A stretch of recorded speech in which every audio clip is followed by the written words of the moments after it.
Hello everyone, welcome to my channel. इस video में हम स्टार्ट करेंगे क्लास 9th के चैप्टर 1 नंबर सिस्टम के extra questions in 1 mark. So question number 1, the value of 2√3 plus √3 is. इस पूरे की हमें वैल्यू बतानी है। देखो बच्चे, जब दो नंबर्स को या उससे ज़्यादा नंबर्स को आप ऐड करने जा रहे हो और वो दोनों ही रूट के अंदर सेम है, ठीक है, ये दोनों रूट में है और सेम नंबर है, तो इनके जो आगे साथ वाले नंबर होते हैं ये दोनों जो है आपस में सॉल्व होते हैं। मतलब ये √3 तो सेम ही रहेंगे। यहाँ पे 1 है, ये 1√3 तो वो पूरा, तो 2 + 1 कितना हो जाएगा 3। इट मीन्स इस पूरे का आंसर कितना आ गया 3√3, यानी सी पार्ट इस क्वेश्चन का आंसर है। ठीक है, कभी भी ऐड और सब्ट्रैक्ट जब करते हैं हम तो रूट के अंदर वाले नंबर सेम होने चाहिए, तभी जो है वो आपस में ऐड या सब्ट्रैक्ट हो पाएंगे। ठीक है ना। Now question number 2, √10 into √15 is equal to. अब बात आती है मल्टीप्लाई की। ये दोनों ही रूट के नंबर्स हैं और दोनों मल्टीप्लाई हो रहे हैं। अब इनको सॉल्व कैसे करेंगे देखिए, अगर ये रूट के अंदर वाले नंबर दोनों सेम होते, मान लो √2 इंटू √2 होते सपोज करो, तो इसका आंसर आता 2। जब रूट के अंदर दोनों नंबर सेम होते हैं तो रूट हट जाता है, सिर्फ वो नंबर आ जाता है। इसी तरह से अगर ये √3 इंटू √3 होता तो इसका आंसर आता 3। ठीक है, अब यहां पे नंबर है डिफरेंट, तो इनको मल्टीप्लाई कैसे करेंगे वो देखिए। √10 इंटू √15 है, √10 को हम लिख सकते हैं √2 इंटू √5, सॉरी √2 इंटू 5। ठीक है, इसी तरह से √15 को हम लिखेंगे रूट के अंदर 3 इंटू 5, या यहाँ पे आप मल्टीप्लाई का साइन लगा दीजिए। ठीक है, नाउ जिस तरह से एक ही रूट के अंदर दोनों नंबर मल्टीप्लाई हो रहे हैं तो आप इनको सेपरेट भी कर सकते हो इस तरह से। √2 और √5 को मैंने सेपरेट कर लिया। ठीक है, इसी तरह से √3 और 5 को भी हम सेपरेट कर सकते हैं, तो √3 इंटू √5। ओके, नाउ जैसे कि यहाँ पे देख रहे हैं ये √5 सेम सेम आ गए। ठीक है ना, अब इन दोनों को जब मल्टीप्लाई करेंगे तो रूट हट जाएगा और बाहर क्या आएगा सिर्फ 5। और ये √2 और √3 अब ये डिफरेंट नंबर्स हैं, तो इनको हम ना एक ही नंबर में मल्टीप्लाई कर लेंगे, एक ही रूट के अंदर। तो ये √2 इंटू √3 कितना हो जाएगा √6। ठीक है, कभी भी रूट वाले नंबर दो डिफरेंट नंबर्स हो तो उनको मल्टीप्लाई इस तरह से किया जाता है। ओके, तो आंसर आ गया 5√6, यानी बी पार्ट इस क्वेश्चन का आंसर है। Question number 3, the value of 1/√7 - 2 is. अब इसकी हमने वैल्यू फाइंड करनी है।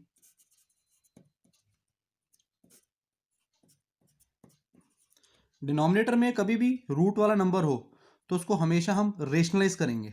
ठीक है, अब रेशनलाइज कैसे करते हैं ये आपको पता ही होगा। डिनोमिनेटर में जो भी है गिवन है सेम आ जाएगा, बस इसका साइन चेंज हो जाएगा और उसको हम न्यूमरेटर और डिनोमिनेटर से मल्टीप्लाई कर देंगे। ठीक है ना, तो 1 इंटू √7 + 2 तो सेम रहेगा अपॉन, बच्चे दोनों ये डिनोमिनेटर में फॉर्मूला अप्लाई हो रहा है यहाँ पे, बहुत ध्यान से देखना। a + b a - b, तो a + b और a - b किसका फॉर्मूला होता है a² - b² का। ठीक है, तो ये आ गया √7 + 2 अपॉन √7 का जब स्क्वायर करोगे तो रूट हट जाएगा, सिर्फ 7 आएगा, और 2 का स्क्वायर 4। √7 + 2 अपॉन में 3, ये इस क्वेश्चन का आंसर है। √7 + 2 अपॉन 3, यानी ए पार्ट इस क्वेश्चन का आंसर है। Okay, fourth question, 1/√9 - √8 is equal to. बच्चे ये भी जो है रेशनलाइजेशन क्वेश्चन जो है सेम थर्ड की तरह ही है, इसमें भी रेशनलाइज करेंगे। तो 1 अपॉन में √9 - √8 इंटू √9 + √8 अपॉन √9 + √8। ठीक है, 1 की मल्टीप्लाई होगी तो सेम रहेगा ये √9 + √8 अपॉन, अगेन ए प्लस बी, ए माइनस बी वाला फॉर्मूला आ रहा है, और ये फॉर्मूला होता है ए स्क्वायर माइनस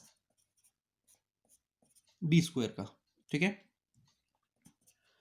रूट 9 को हम कह सकते हैं 3, क्योंकि 9 का स्क्वायर रूट क्या होता है 3। रूट 8 को हम कह सकते हैं 2√2। कैसे आया देख ले, जब आप 8 का एलसीएम लेंगे 4 2 1, ठीक है।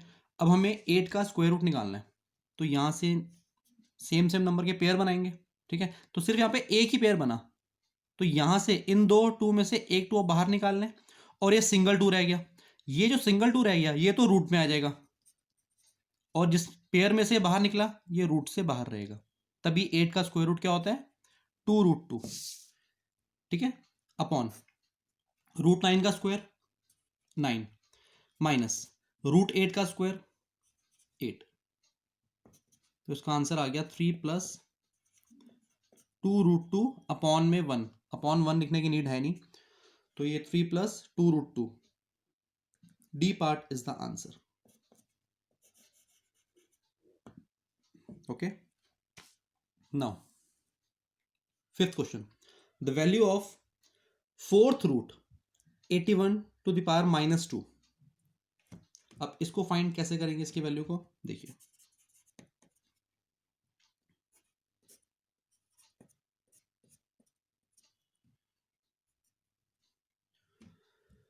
अगर 4 की जगह यहां पे 3 होता तो इसका मतलब ये क्यूब रूट था। अगर यहां पे कुछ भी ना होता तो इसका मतलब ये स्क्वायर रूट था। आई थिंक ये बात तो आपको पता होगी, ठीक है। अब यहाँ पे 4 आ गया तो इसका मतलब ये फोर्थ रूट है। अब इसको सॉल्व कैसे किया जाता है वो देखना आप। 81 टू द पावर -2। अब बचे जो फोर्थ रूट है ये यहां से हट जाएगा, यानी ये 4 और ये अंडर रूट हट जाएगा, तो इसके बदले में क्या होगा, ये इस पावर के अपॉन में आ जाएगा। देखो ये होता क्या है, जैसे मान लो कोई भी एक नंबर है ए, ठीक है, और इसके ऊपर ये फोर्थ रूट है, तो ये सॉल्व कैसे किया जाता है। अगर इस फोर्थ रूट को आप हटा देते हो, यानी 4 और अंडर रूट को आप हटा रहे हो, तो ये बन जाएगा ए की पावर 1/4। इसी तरह से अगर मान लो यहाँ पे क्यूब रूट है और ए कोई भी नंबर है यहाँ पे, ऐसे ही ये ए की पावर 1/3 हो जाएगा। अगर यहाँ पे ये फिफ्थ रूट है तो रूट हटके ये बन जाएगा ए की पावर 1/5, ठीक है। इसी तरह से यहाँ पे ये फोर्थ रूट हटा के 2 के अपॉन में, क्योंकि ऑलरेडी एक पावर है वहां पे, तो अपॉन में तो लेके आना है इस 4 को, तो 2 के अपॉन में ले आए हम, ठीक है। नाउ अब इस 81 का क्या करें, इस 81 को हम पावर में कन्वर्ट कर सकते हैं, यानी 81 को मैं लिख दूंगा 3 की पावर 4। अभी 3 की पावर 4 कैसे आया देख लीजिए। अगर आप 81 का एलसीएम लोगे तो कितना आएगा,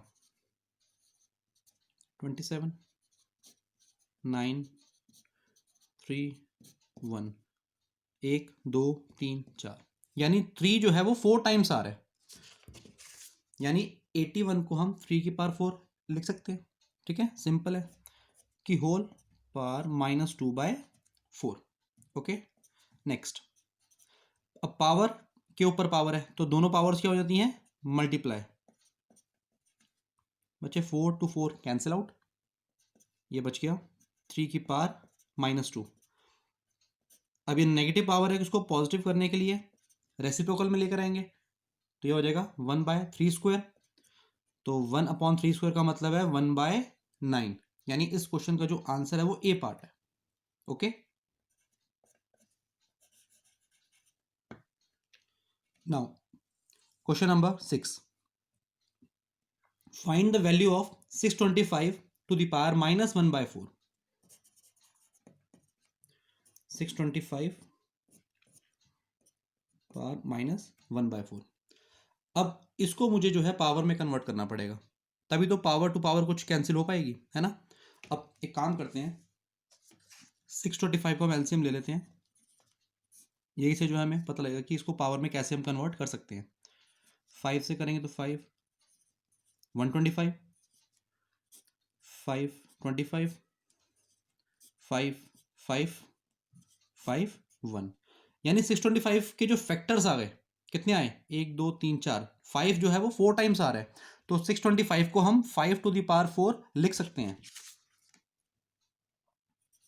तो यहाँ पे 5 की पावर 4 की होल पावर -1/4, ठीक है। नाउ इन दोनों पावर्स को हम मल्टीप्लाई कर देंगे, 4 इंटू -1/4, 4 से 4 कैंसिल, ये आ गया 5 की पावर -1। नेगेटिव पावर को पॉजिटिव करने के लिए रेसिप्रोकल कर देंगे, तो आंसर क्या आ गया 1/5, यानी बी पार्ट इस क्वेश्चन का आंसर है। Okay, now 7th question, the value of 5th root 32 to the power -3। अब इसमें 5th रूट आ गया, इसकी वैल्यू फाइंड करनी है।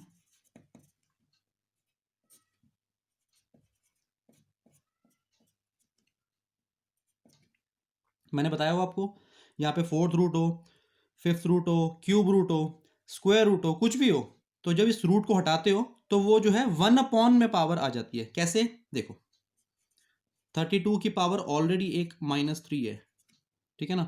तो अब जो 5 है ये कैसे हो जाएगा, ये कुछ इस तरह से तो होएगा, या तो इसको इंटू 1/5 कह लो, या डायरेक्टली -3/5 लिख लो, बात एक ही है। ऊपर जो क्वेश्चन किया था इस तरह का, उसमें मैंने डायरेक्टली जो है पावर लिख दी थी, बट यहाँ पे आपको बता रहा हूँ एक्चुअल में ये पावर ऐसे होती है, अपॉन करके आ जाती है, ठीक है। नाउ अब इस 32 को क्या करें, ये तो -3/5 पावर बन जाएगी, इस 32 को लिखेंगे 2 की पावर 5। अभी 2 की पावर 5 कैसे आई ये भी देख लो आप। 32 के यहाँ पे हम फैक्टर्स कर सकते हैं एलसीएम लेके, 2 16 2 8 2 4 2 स्क्वायर 2 2 2 1, तो 1 2 3 4 5, तो 32 के जो फैक्टर्स हो गए वो क्या हो जाएंगे 2 की पावर 5। तो इसी तरह से यहाँ पर आ गया 2 की पावर 5, और इसके ऊपर एक और पावर है 3/5। अब पावर के ऊपर पावर है तो मल्टीप्लाई करेंगे, तो 2 की पावर 5 इंटू -3/5, 5 से 5 कैंसिल आउट, ये बचा 2 टू द पावर -3, पॉजिटिव करने के लिए हो जाएगा ये 1/2³ यानी 1/8। इट मीन्स सी पार्ट इस क्वेश्चन का आंसर है। ओके, तो बच्चे इन क्वेश्चंस की रिटन प्रैक्टिस आप ज़रूर करें, एग्जाम के लिए ये क्वेश्चंस बहुत इंपॉर्टेंट हैं। 1 मार्क में अक्सर इस तरह के क्वेश्चन पूछ लिए जाते हैं एग्जाम के अंदर, ठीक है। इसी तरह के क्वेश्चंस आपको मेरी आगे आने वाली वीडियोस में मिलते रहेंगे। Thank you very much.